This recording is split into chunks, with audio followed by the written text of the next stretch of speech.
Ben here with Business for Unicorns, and in today's podcast, me and Pete are talking about key takeaways from Godin's most recent book. And this is really cool because I've when I was starting out my gym, and even now, I've always been interested in how do the people who are ahead of me learn? I don't want to just know what they do, but I want to learn how they think. Because if I can think like them, I can probably emulate the results like them. So this is really cool because we give a sneak peek into how does Pete learn and when he's processing the amount of content that he's taking in. But it also gets us to weave in the gym owner concepts with people like Seth Godin. So this is a special one, and welcome to what's apparently going to be a new series of book club. Enjoy.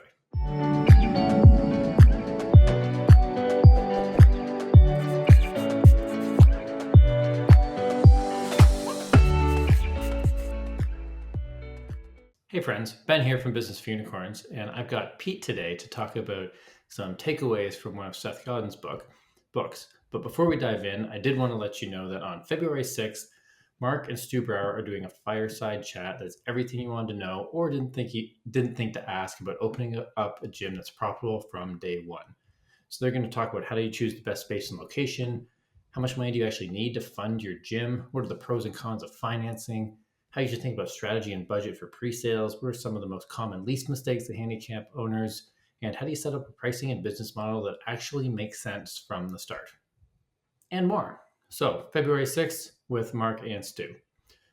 Hello, Pete. How you doing, my friend? Hello. I'm doing really well. How are you in this new year? Honestly, it's going off to a start. We had a really chill Christmas break, which was intentional, and Kathy and I did our quarterly relationship meeting, which is a terrible title, and I could talk about more on another podcast, but we do a deep dive into what's working in our lives and relationship and what's not. And then we make changes from that. It's like quarterly planning for our lives, and that is always always great to feel aligned. How was your time off? Oh man, I did not do a quarterly relationship meeting, and my kids have just cut into that. But time off has been great. We've had a very cold winter, and so not a lot of snow, but it feels like the Northeast. That's for sure. We're in kind of April vacation planning mode right now in my house, so dreaming of warm weather. Where are you But going? Where do you long want to story go? short, all is going very well, very well. Good. Where do you want to go in April? All I know is my wife likes warm weather, and if she had her druthers, we would not be in Massachusetts. But I have this little business that we talk about from time to time that is an anchor that keeps us situated here in Massachusetts indefinitely. And I personally like living in a four-season environment. But if she had her way, we would live in Charleston, South Carolina, where we have some friends down there. And she would not wear big, puffy winter coats for 6 months of the year. And Fair hopefully enough. she doesn't listen to this and then remind me of that, because it's like a little simmering borderline argument at all times year round, it seems. That makes sense. I can imagine. So the vacation somewhere warm, but we're too late in the game to like hop onto a cruise or something because all those things are booked. And my parents live in Fort Lauderdale for part of the year, so we've got this kind of awesome fallback vacation spot where we can go stay at their place, use their cars. I can jump into CSP Florida, say hello to the Right. team, and get some FaceTime with them during that trip. So 9 times out of 10, we end up just booking flights to Fort Lauderdale and then figuring it out when we get there. It's a pretty good plan when you got a home base. Yeah, it works. The kids love it. I mean, nothing wrong with seeing the grandparents either. No. So you want to talk strategy? I do. So this podcast came about because you mentioned you were going to read your face off this year, and you've got a system for not just reading a lot of books, but also like implementing the things you learn from those books, which is obviously going to lead to lots of material like podcasting. So I'm curious, um, one, like what was the decision to read your face off, to use your words, and then two, if you could give us a little bit on like, I'm sure our listeners would be like, how does Pete Dupuy learn and think? Like that's super valuable. Okay. Well, deciding to scale my reading up this year isn't something new in the grand scheme of my life in the last, say, decade or so. I've always been a fairly solid reader, not at the pace that Mark is, but I've typically had a target of books a month, year round, every year. And I've admittedly fallen off a little bit in the last year or two as far as my consumption goes. And I personally find that when my book reading goes down, my content output does as well.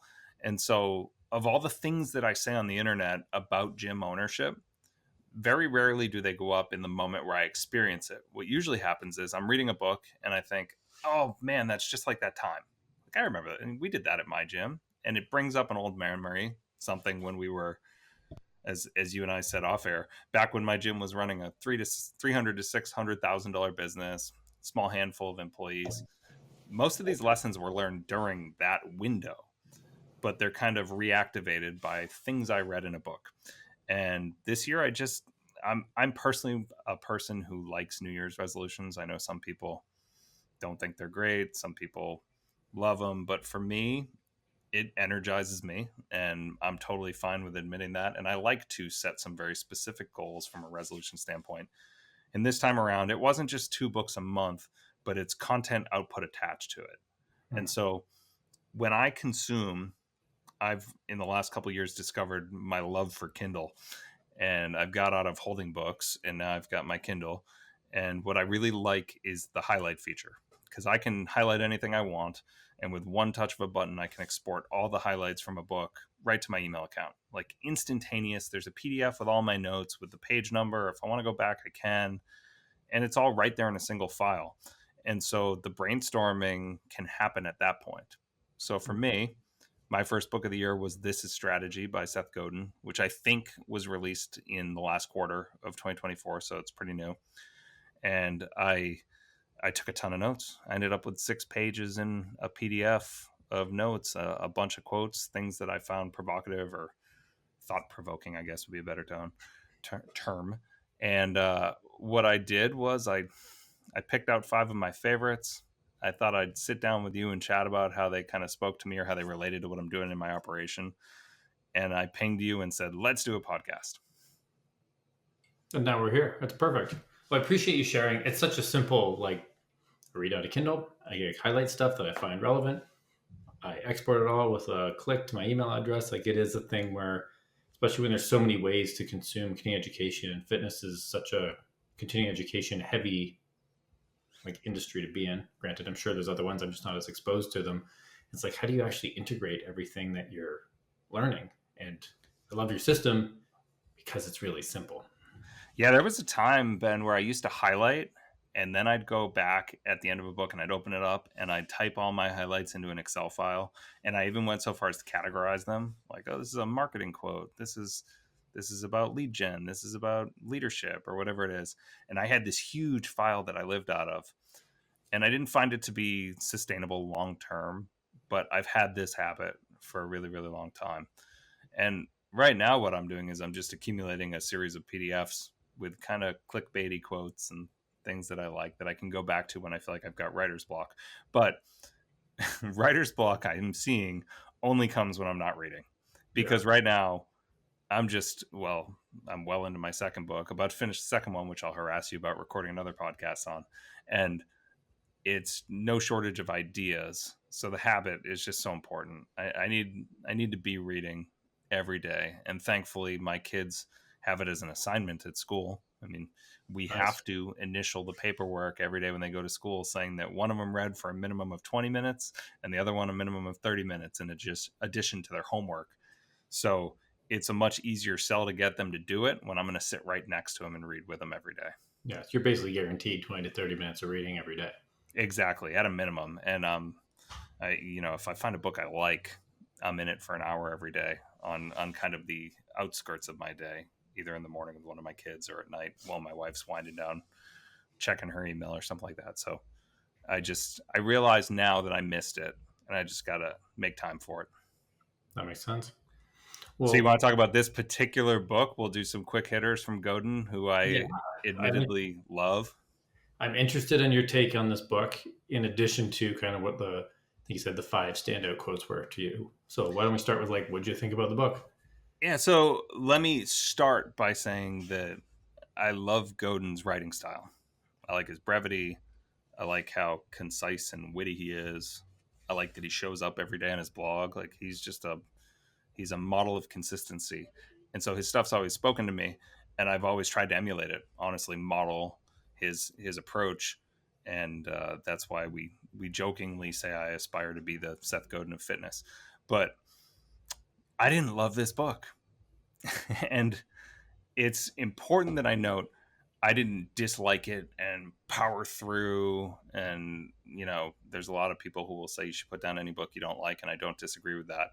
So I'm not saying I wasn't taking value.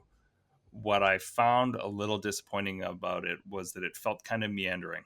It didn't feel terribly organized, and it kind of gave off a vibe like somebody said, hey, go sort through these last 1,000 blog posts from Godin, keyword search the term strategy, and then find anything adjacent, and let's jam it all into a book and make it kind of work. But there wasn't a real logical flow to this one, if that makes sense. Yeah, that makes perfect sense. And Well, that might be universal feedback from people who don't love Godin. I personally do, and so no surprise. Even though I wasn't walking away feeling like, oh, I totally loved the cadence or the trajectory of this book, I still found myself highlighting all kinds of stuff. I'll get into the first one. yeah. There are 4 quick ones that I just felt really related to my business, and the 5th one was just my favorite quote so far this year, and we'll hit it. So, first one, it said, tomorrow's going to be here soon, whether we plan for it or not. Showing up without a strategy is like building without a plan. It might work out, but it's unlikely. And I don't know about you, Ben, but all I find myself talking to Unicorn Society members, especially the new ones, is the importance of the quarterly and annual planning. I mean, it is like sneaky the most valuable thing we do, if you ask me. And he didn't write that for a small subset of the population. I think people who plan really well and efficiently are more the exception than the rule. Yes. And it's one thing that I think you in particular do very, very well, as I've asked you to facilitate my planning in the past. So it hit me. All I could think about was what we do with the Unicorn Society when I read that one. Yeah, it's funny that your brain went to like quarterly and annual planning. Maybe the word today anchored me, but I was thinking about even just a simple habit of like planning your day out the night before, or morning of. I guess you could argue could work too, because I've experienced the same thing as you. Of like we're trying to get people to be more proactive and less reactive. How do we move that ratio from 99-1 to ideally like 199? Mm-hmm. But even something I've experienced this year, which came out of my quarterly relationship meeting, like there's a joke in here about me being too much of a planner. I'm making sure that my weeks are always planned in advance. Now, inevitably, they get royally fucked. Shit, like before this, I was putting out fires with my GM. I'm not exaggerating. And by making all my tasks exist in time, and I have a general idea of like what are the key milestones I need to get done every day, everything else just like kind of fits. And that's the same as quarterly planning. If you plan out your biggest projects and you get them done, it's not like you stop doing the day to day. Everything just kind of fits. Yeah, and the gym owners who feel like all they do is put out fires are gonna say, I can't be that planned. And I think the key is just not planning with the assumption that you're going to optimize 100% of your minutes.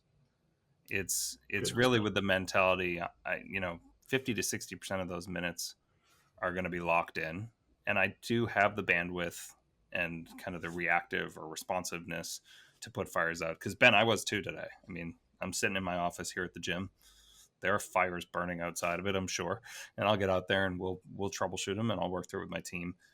But I can't walk out there pissed because this 15-minute block was meant for X task. I know that the really hyper focused, locked in stuff, kind of the non negotiables for me, need to happen first thing in the morning, which Mark and Michael talked about in their most recent podcast, kind of where we are at our best. Well, Michael said he's good at night, but I think he's a total outlier there personally. Yes. But the good stuff's got to take place before either I get into my office. That's my best case scenario. My home office is where I really get stuff done. Or it's got to happen before noon for me, because my afternoons are meant for putting out fires and for socializing with parents and athletes and being a presence without an agenda. Does that make sense?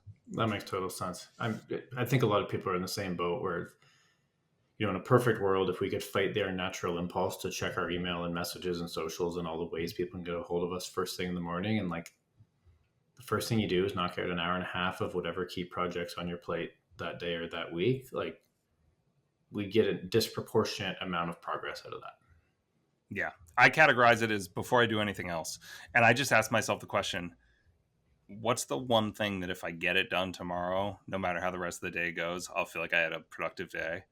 and I try Yeah. and do that thing before I get into my car, basically. Yeah, I do a morning gratitude journal, and I'm like, it's the most Ben gratitude journal ever. It's like I do gains, gratitude, focus, and everything's an abbreviation. So I write GGF on my little notebook. Three wins, three things or people I'm grateful for. What is my the focus is like what's my number one priority for the day? And I find that just by writing it down, like project A, project A gets meaningful work done because it happens right after I do that gratitude journal. Sure, I like that. All right, let me get us back on track. I'm going to hit you with number 2. And I have a Please. question for you before I read the quote. Are you familiar with the term zone of proximal development? No, but it sounds super fancy and I'm interested to learn.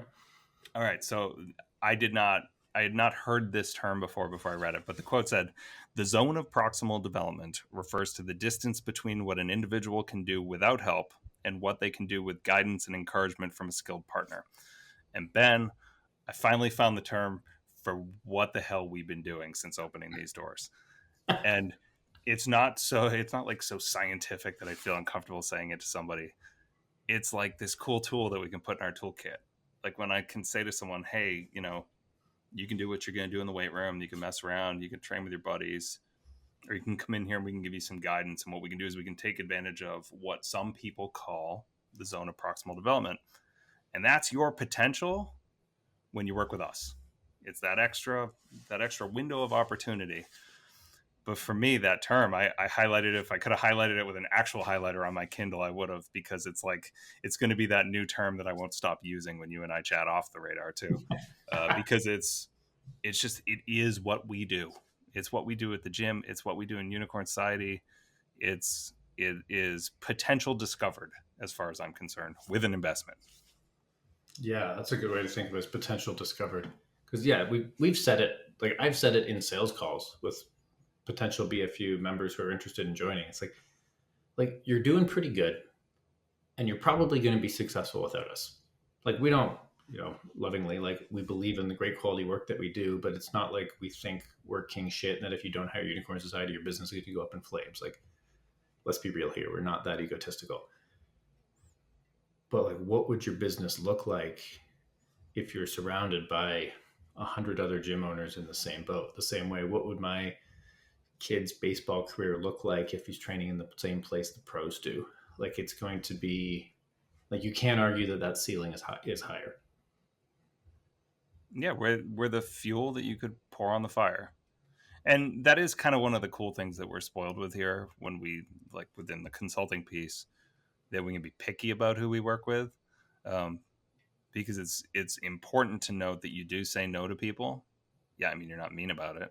You don't tell them like, "That's embarrassing, get out of here, you don't make enough money." But, but the reality is, you get to handpick people who are already operating at a better than average level, and then help them optimize that, which to me is way more fun than working with the gym owner who comes and they're like, "I got 30 days to figure this shit out," or "We're closing doors, fix it for me." That's the kind of thing that it costs me sleep at night. I don't It's not that I want to see that person fail, but the level of anxiety that comes with that responsibility is not something that I care to sign up for personally. Totally. It's the same conversation listeners have when somebody comes in and is like, "So, wedding, 6 weeks, 30 pounds of fat. Can we do it?"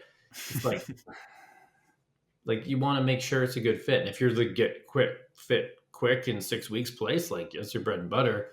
But if you're like, that's not you, like you kind of got to set expectations. You want to make sure that both parties are going to be happy with the intended results. Because I mean, you've been in business longer than me, but I've been in business long enough to know that like you don't make a crazy successful gym overnight. Like this is like time is on our side in this, so there's a patience element.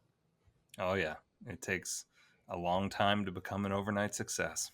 Yes, that quote. All right, let's get into highlight number 3. Please. That one, this is me saying I think you're overusing the term competitor. And here's the quote. And this is on positioning. Godin says, "Positioning isn't competitive. It's the opposite. It turns your competitors into colleagues, folks who do something else for someone else." And I like this quote a lot. One, because obviously I've gone to great lengths to position my operation as a service provider for the baseball playing population. But Um, it actually got me to thinking about how I have deflected opportunity with younger athletes, like kids who probably weren't quite ready for us for a number of years, to a local gym that I think does a fantastic job with it. And I it all started because I looked at their positioning. Someone told me this person did a good job. I looked at their website. It had pictures of kids my kids' age having fun doing like what looked like an American Ninja Warrior course. And so I asked around a little bit. I listened to some of the podcasts from the owner. I looked at their content. I thought these people are positioned to take care of the people that I'm not ready to take care of now. And they are in my market. And they do actually serve athletes in the high school range as well. So they theoretically could be competitors, but I don't choose to look at them as any sort of a threat. And I have positioned them in the eyes of these outreach, these leads that have come my way for, let's say, 10 and 11-year-olds. And I said, these are the people. They know this market better than I do. They're better positioned to take care of you. And I'd love to see you get 1 to 2 years of training age under your kid's belt and come on back to me when that time's right. And I've said to you before, those people almost always come back. People like to come back and tell you that they felt like you had integrity by deflecting the opportunity early. And it comes down to positioning in my mind. Yeah. Well, there's an important lesson there for, whether your avatar is as crystal clear as yours is or still in development. Like, we all know that we can't serve everybody and we need some version of a niche. But by operating from a place of integrity, we can be like, you know what, we're probably not the best people for that, but these guys are. Now, in your situation, it works nice that after a couple of years, it sounds like the vast majority come back. But even if you're sending somebody who's like, hey, you know what, we do Gen Pop. It sounds like you're really interested in powerlifting. Granted, you're new to fitness, we could probably help, but these people are actually the powerlifting people. Even if that person never comes back to your gym, I bet you anything they would have great things to say. Like, you know what, I didn't go there, but it sounds like they'd actually be a really good fit for you. And there's also So like true. a lot of reciprocity where if you do something nice for people, they usually want to give it back. So like, it never hurts to do that versus, hey, let me take that 10 or 11-year-old or that person who wants to do something we don't do, and let's do like a B plus job with it. Now you've got a person talking about the B plus experience that might not have been great value for them. Exactly. You're taking this "we'll make it work" approach and knowing that you're just funneling people out into the world who had underwhelming experiences with you, and you knew going in that it wasn't in your wheelhouse. Exactly. All right, you got time for one more highlight and then my favorite quote from the book? Oh yeah, let's do it. I like this. I mean, I like reading your Instagram stuff anyways and knowing what you learn. So this Beautiful. is So you're getting the conversational piece of my social media. yeah. All right. This is my fourth one that I came away that I liked. It said, your current success might have been hard earned, but the future doesn't care about this as much as you do. And Ben, I've got 100 examples of where this one speaks to me. For example, last year, I remember people kept telling me, you got to do vertical format video. It's the only thing that plays. You have to. And in my mind, I'm like, well, I'm the tweet guy. I screenshot my tweets. I don't do videos. And you know what? The future doesn't care what I did in the past. And it's time to start getting comfortable with video content. And it's just the way it is. I'll give you another example. We were so hyper attached to positioning ourselves as the individualized programming gym for years and years and years that we were just jamming unnecessarily complex material into the hands of people that sometimes just needed to squat with their buddy or deadlift with a guy from their team because they're going to push each other and have a good time. And we felt like we owed it to ourselves and the market to maintain some identity that we were attached to. But the future does not care about what made us relevant in the first place if we're not ready to adjust. And we're back to Godin's thoughts on strategy. What are your thoughts?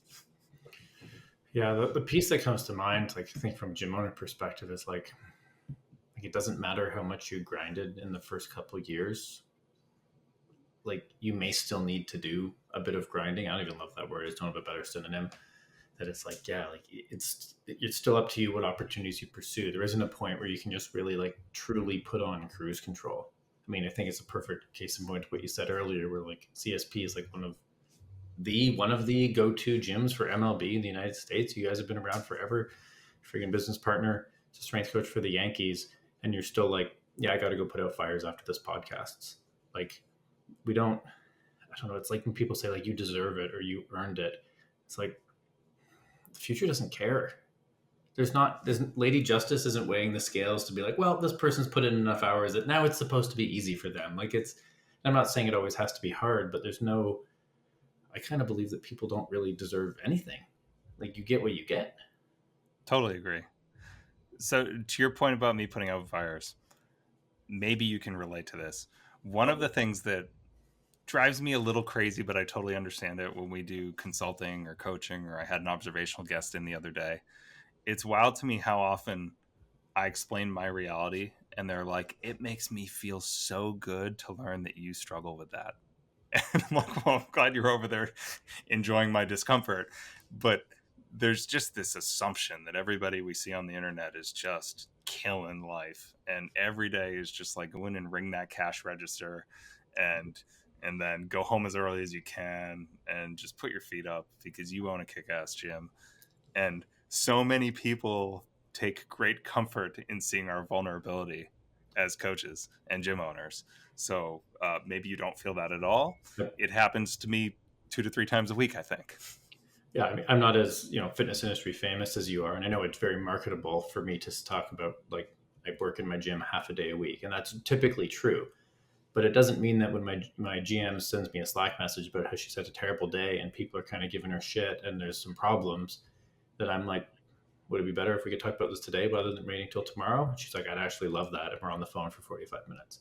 So it's like, yes, generally speaking, things are awesome. I imagine you would feel the same way about your gym and your life.